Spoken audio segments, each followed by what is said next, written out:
The Kashmir Valley, heaven on earth, where beauty lies alongside barbed wires and security personnel patrolling the streets. The valley is home to unrest and unhealed wounds caused by repressive state policies.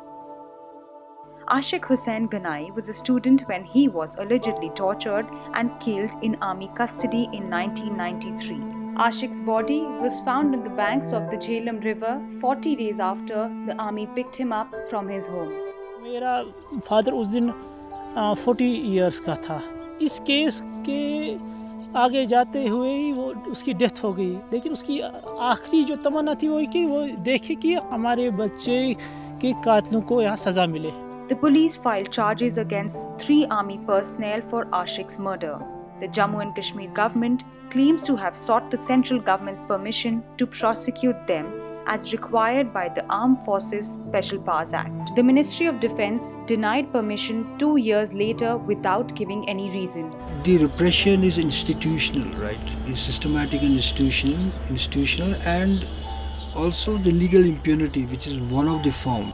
The fact is that the state is unwilling to prosecute the perpetrator. Human rights organizations have documented several rights violations committed by the Indian security forces since 1989. They still have that hope, that something will come out. But at the end, like we know that nothing happens in the courts. We have not come across any case where justice has been delivered.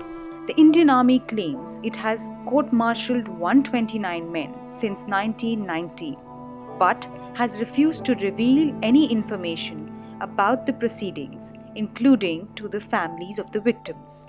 Not a single member of the security forces has been prosecuted in a civilian court. Section 7 of the Armed Forces Special Powers Act strengthens this impunity and prevents the victims and their families from getting justice.